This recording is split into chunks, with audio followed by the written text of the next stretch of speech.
Your confidence impacts your client. The uh and the self-judgment of, oh, I'm sorry, that wasn't a good question. The sense of not being sure of really where things need to go, and I'm not sure if this is the right question, but I guess I'm going to try to ask it and explain why I'm asking it after I've asked it, setting it up, explaining it a lot afterwards. The lack of eye contact, body language, and the stacking of questions. I want to ask this question, then I'll try it again, then I'll try it again, then I'll try it again. All of these demonstrate, or can demonstrate, in the case of body language, a lack of confidence. And a lack of confidence from the coach decreases the psychological safety for the client. If we want our clients to be open,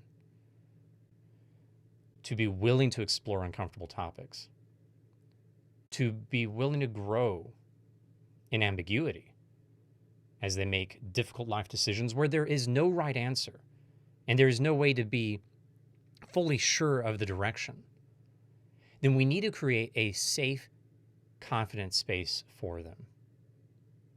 This is tied to one of the MCC standards that we'll look at here in terms of coaching presence, and we'll take this element from Master Certified Coaching Presence and apply it to powerful questioning. The coach trusts that the value is inherent in the process of coaching versus having any need to create value. The coach trusts the value is inherent in the process of asking difficult questions rather than having to ask questions that are going to create value, that the coach is the one creating the value in the questions itself. I know it's a little bit of a distinction, a simple, slight distinction there, but the coaching questions do not add the value. They prompt a space for the client to add the value.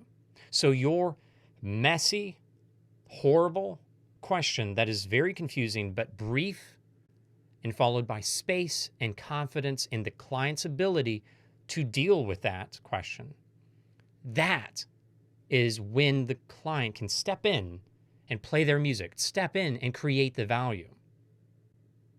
So it's far better for a coach to ask a simple, brief question that might not make complete sense.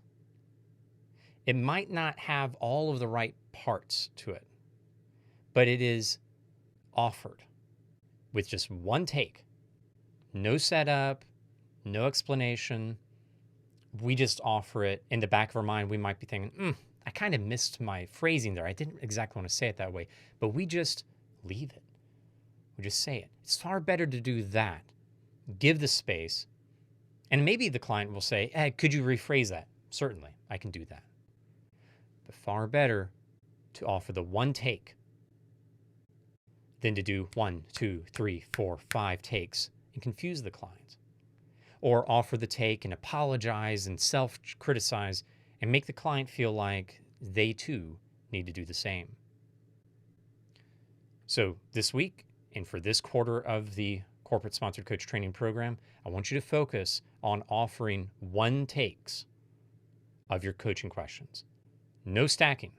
We're going to really be focusing in, calling out, numbering how often our coaches are stacking the questions. And to just be okay. Realize that the client is the one that's adding the value. You're just offering them the stage. You're giving them the space. You're saying, hey, it's your turn by asking that powerful question, allowing them to bring their power into the question. Thank you for coaching. Thank you for growing as a coach. Clients need you, and they need you to show up with more and more confidence as you develop your coaching skills.